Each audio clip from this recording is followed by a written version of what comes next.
Olá, que alegria estar com você de novo. Estamos começando um novo trimestre, um novo tema aqui nas lições da Escola Sabatina. É um privilégio falar com você que prestigia esse canal, que transmite esse canal aos seus amigos, aos seus conhecidos, falar com você que ora por nós. É muito bom estar aqui nesse novo trimestre. E a lição número 1 vai tratar de sinais que apontam o caminho. Qual é o tema desse trimestre, né? Você já viu a sua lição, seu guia de estudos, que fala sobre os temas principais do Evangelho de João. Nós não vamos fazer um estudo exegético de João, mas vamos trabalhar com 13 assuntos relacionados ao Evangelho de João. E o primeiro, e não podia deixar de ser, é sobre o que a Bíblia chama de sinais, que o Evangelho de João chama de sinais. Vamos analisar alguns desses sinais, vamos começar a analisar, contidos no Evangelho de João, e como eles colaboram para a fixação de uma verdade principal neste quarto Evangelho. A verdade é que Jesus era e é o Filho de Deus. E o que tudo isso significa, né? Antes da gente entrar na lição da semana, algumas considerações preliminares sobre o Evangelho de João. Ele é um evangelho sui generis, ele é diferente de Mateus, de Marcos e de Lucas, que são os chamados sinóticos. A palavra sinótico quer dizer com a mesma visão. João tem uma visão diferente de Jesus, não oposta, mas diferente dos outros evangelistas, porque ele traça o caminho de Jesus a partir de uma necessidade, a necessidade de afirmar, de reafirmar, de confirmar Jesus como Deus. O Deus Todo-Poderoso que se encarnou, que vimos a sua glória, como João diz no verso 14 do capítulo 1, vimos a sua glória como do unigênito do Pai. Né? João foi escrito provavelmente entre os anos 95 a 97, embora alguns pensadores liberais dizem que foi feito este livro numa data bem posterior, mas nós optamos por esse período antes do ano 100, né? Há várias razões para isso, que não nos compete discutir isto agora aqui, não é o escopo desse programa, nem dessa lição, né? O Evangelho pode ser dividido em duas grandes partes. Se você observar do capítulo 1 ao capítulo 12, o tema é a hora de Jesus que ainda não chegou. E o que é esta hora, né? Ela chega a partir do capítulo 12 até o 21, a hora de Jesus chega. E a hora de Jesus no Evangelho de João é a sua glorificação, é a sua crucifixão. O trono de Jesus como rei é a cruz. Aliás, esse é um assunto que vai ser debatido no livro todo. Os discípulos e os judeus da sua época, não entendendo quem era Jesus, pensavam nele como um rei terreno, com poder temporal. Mas ele sempre conduziu isto para o verdadeiro reino dele, que era a sua obra de salvação, né? O seu messianismo não tinha a ver com um poder que se debatia com os romanos para então tomar-lhes o trono, tomar-lhes o poder e estabelecer aqui um reino puramente político, puramente terrestre, né? Com poder temporal. Mas nós vamos estudar isso no decorrer do trimestre, né? Algumas características de João, do Evangelho, né, que o tornam diferenciado. Em primeiro lugar, ele é simbólico, né? Um exemplo disso vem, por exemplo, de 7 milagres. Jesus fez muitos milagres, no entanto, João escolhe 7 milagres, que ele chama de 7 sinais, e cujo objetivo é, através deles, mostrar quem é Jesus. João 20, verso 31, diz que muita coisa foi escrita sobre Jesus, todavia o que ele escreve nesse evangelho é para mostrar quem é Jesus, que ele é o Filho de Deus, né? Ele preocupa-se primariamente, como nós já vimos, com a própria divindade de Jesus. João 1, verso 1 diz: no princípio era o Verbo, e o Verbo estava com Deus, e o Verbo era Deus. Ou seja, para ele, Jesus é Deus, no mesmo patamar de Deus o Pai e Deus Espírito Santo. João 8,58 é outro verso que às vezes causa polêmica em alguns, porque ele diz: antes que Abraão existisse, eu sou. Abraão existisse no sentido de ser gerado. A palavra grega é genestai, que quer dizer uma geração humana. né?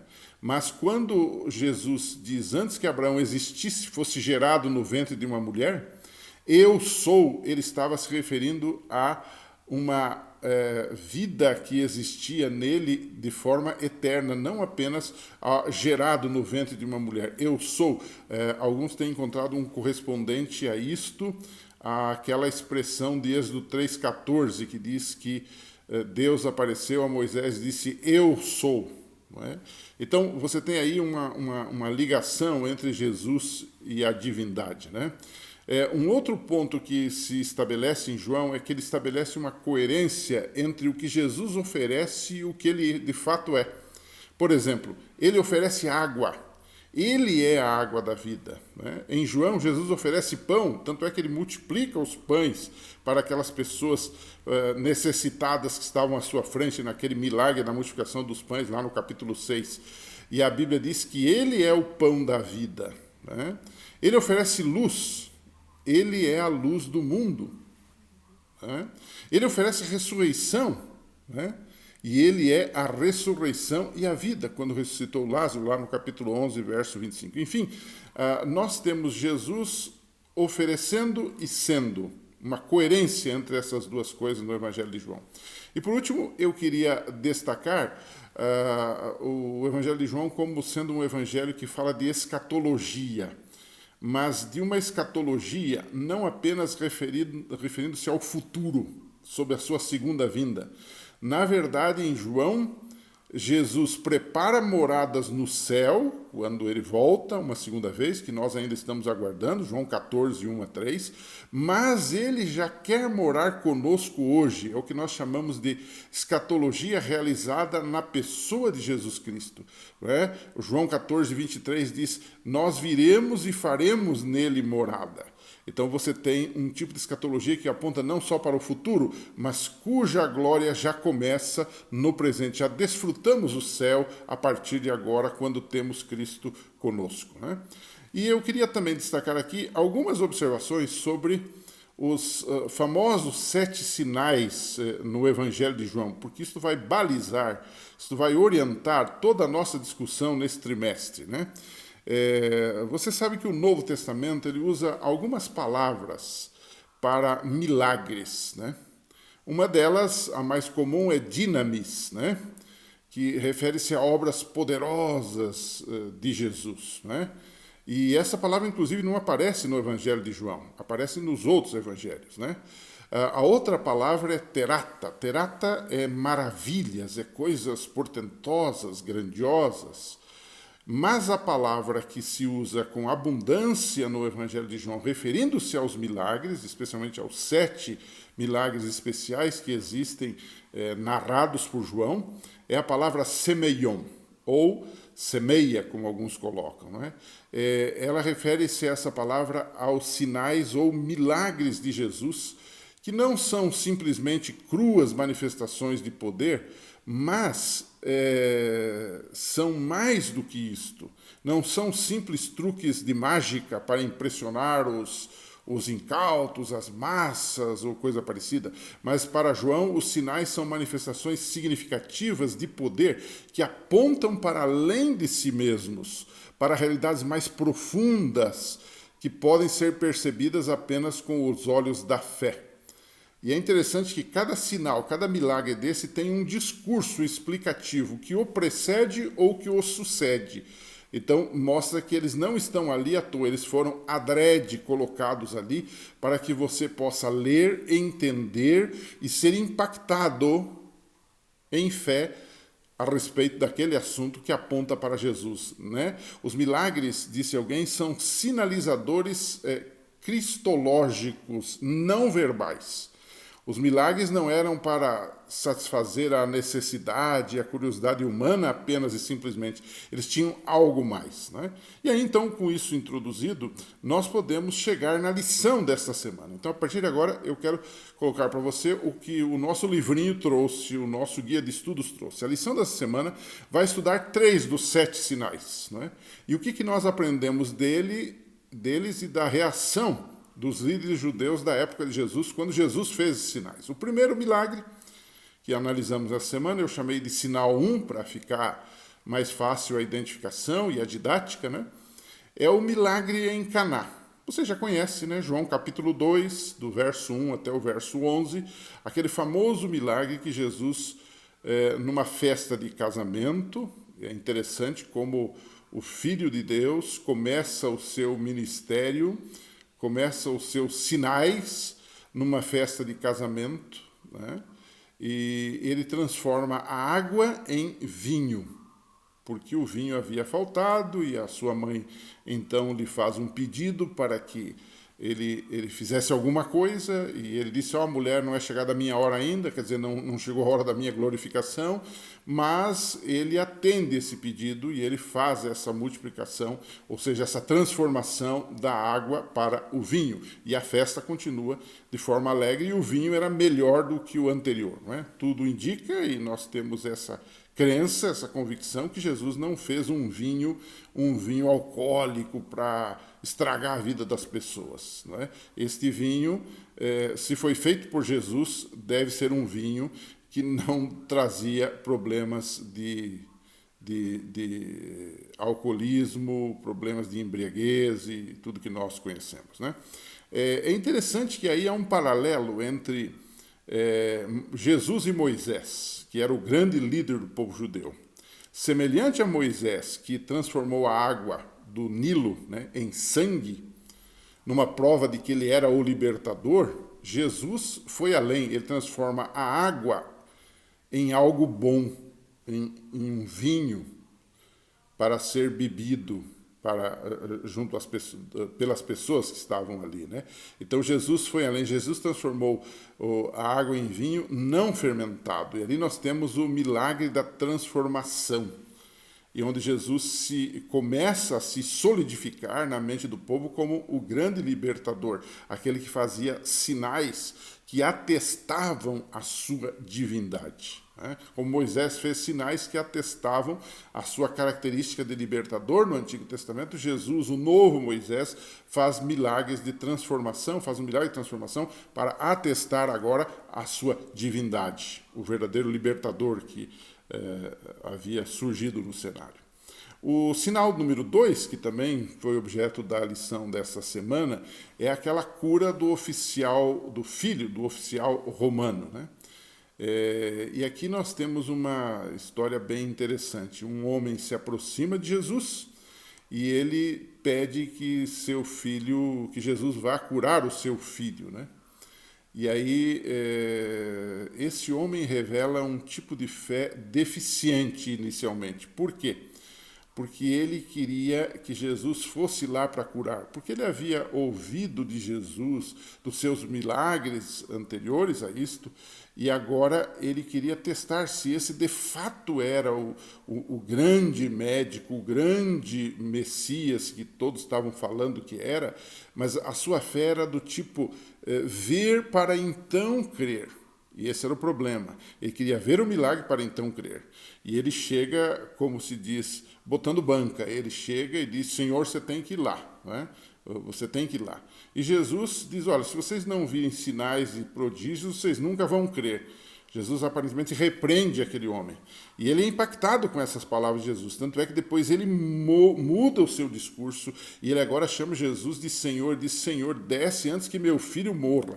Há uma transformação de objetivos aqui. Inicialmente, seu objetivo era ver se Jesus era de fato assim. Mas depois ele tem uma fé que se entrega, que confia, que aceita, né? Essa fé deficiente no início, que é ver para crer, passou a ser uma fé crer para então ver. Foi uma fé pura no final, né? E aí você tem uma história que o exemplo é para você acessar o Messias, para reconhecer a Jesus como Deus, você precisa ter fé, mas ao mesmo tempo você precisa se entregar. Ele que está num vívido contraste com aqueles fariseus, com aqueles líderes judeus da época de Jesus, que persistentemente viam Jesus fazendo milagres, mas, no entanto, o seu coração continuava endurecido, porque eles queriam ver milagres e às vezes pediam até um milagre de Jesus para que Jesus provasse alguma coisa para eles, e no final isso não adiantava nada, porque o coração deles continuava duro, porque a fé deles era apenas para satisfazer uma curiosidade de ver um milagre, mas não havia transformação, não havia entrega. O homem se entregou e nós conhecemos a história, o final dessa história, né?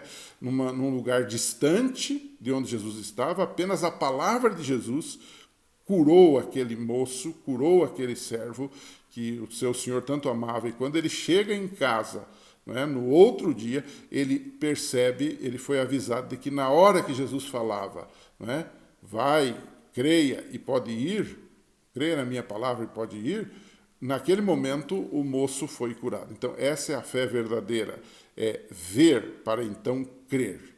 Ou melhor dizendo, é crer para então ver e não ver para crer. Né? Agora, o terceiro sinal que analisamos nessa semana é de um paralítico, também uma situação calamitosa. Era um homem que estava há 38 anos ali ao lado do tanque de Betesda. Né? E Jesus aqui está se concentrando na solução e não no problema. Né? É interessante que Jesus chega para ele e diz, você quer ser curado? Muitas vezes o tempo caleja a nossa consciência e a nossa fé também, não é verdade? Às vezes há pessoas que pedem uma coisa para Deus, clamam a Deus, mas o tempo é terrível, essa tal bênção não vem como eles queriam e eles se desanimam, eles abandonam a igreja, abandonam a fé, abandonam Deus. Esse homem estava ali há 38 anos e por isso que Jesus o confrontou. Ele disse, escuta, você realmente quer ser curado? Você realmente acredita no que você está vendo aqui? Quer ser curado? E essa foi uma pergunta de confrontação. Não é? E o importante é que o homem acreditou na palavra de Jesus e andou. Né? Então, desses três sinais, eu já dei algumas dicas, algumas pistas da aplicação prática deles, mas eu queria destacar num terceiro bloco da lição algumas lições que aprendemos com esses três milagres de Jesus. Primeira lição é que milagres por si só não provam que alguém é Deus, nem fazem os homens a aceitá-lo. É interessante que as pessoas eram curadas, elas louvavam a Deus, mas às vezes quem estava ali perto, um líder judeu, um fariseu, um sacerdote, ele desdenhava daquilo. Ou seja, nem sempre um milagre é uma situação que vai fazer você crer. Muitas vezes nós ficamos tentando a Deus e achando que Ele deveria fazer um milagre na nossa vida em alguma situação específica e esquecemos que isso não é tudo. Né? Então, essa é a primeira lição que tiramos. A segunda lição é que Jesus estava conduzindo as pessoas a verdades mais profundas e não regras meramente humanas. Né? As pessoas daquela época estavam muito ligadas a regrinhas, a formalismos e a leis que eles criavam, que nem estavam lá no Antigo Testamento, não estavam nem na lei de Moisés, mas que os contemporâneos de Jesus, os teólogos daquela época, os escribas, os fariseus, eles criavam algumas regras que nem estavam na lei, né? São regras meramente humanas. Né? E João 5,16, por exemplo, diz que eles perseguiam a Jesus porque curou um homem no sábado. Né? Jesus curou aquele aleijado no sábado, onde já se viu. No entanto, no Antigo Testamento não havia uma lei que dizia que não podia curar no sábado. Eles é que criaram essas coisas. Né? Eles é que criaram esse casuísmo que deu esse problema todo. Nós podemos, às vezes, fazer isso hoje quando criamos algumas tradições que estão só na nossa cabeça, só na nossa prática, e aí impomos isso para as pessoas. Dizemos, se você não fizer assim, você está perdido, está condenado ao fogo do inferno. Então, é uma lição que aprendemos aqui, por exemplo, nesse milagre de João 5, aí, do aleijado que foi curado, o paralítico que estava ali no tanque de Betesda. Né? Uma terceira lição que tiramos dessas histórias é que o importante para Jesus era trabalhar em harmonia com o Pai. Lá na sua defesa, no contexto de João 5, né, ele explica seu relacionamento íntimo com Deus, né? Ele fala que ele veio de Deus e que essa era a sua missão aqui. Então, era alguém que estava em relacionamento íntimo com Deus. Tanto é que ele menciona 4 testemunhas de defesa do seu ministério e dele mesmo, né? Diante da acusação dos fariseus, diante dos questionamentos ao seu ministério e à sua procedência, Jesus coloca 4 testemunhas de defesa. Primeiro ele coloca João Batista, que havia falado dele, que havia encaminhado o assunto para ele, né? Depois ele fala dos seus próprios milagres, que atestavam quem ele era, né?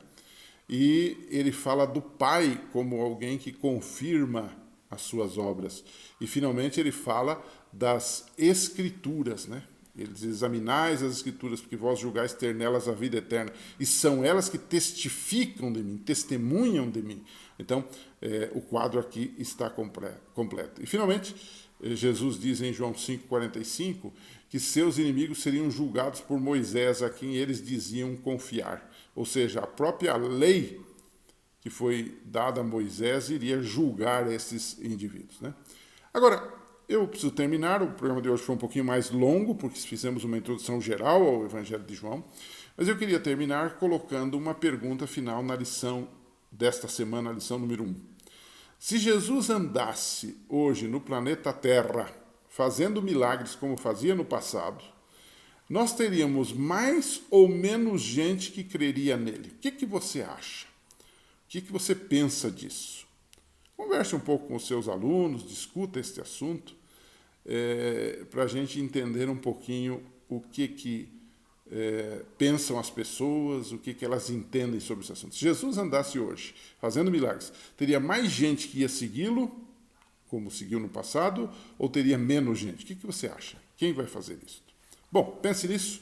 Semana que vem a gente está de volta com mais um programa do Classe de Professores, na lição da Escola Sabatina, temas no Evangelho de João. Um abraço e até lá.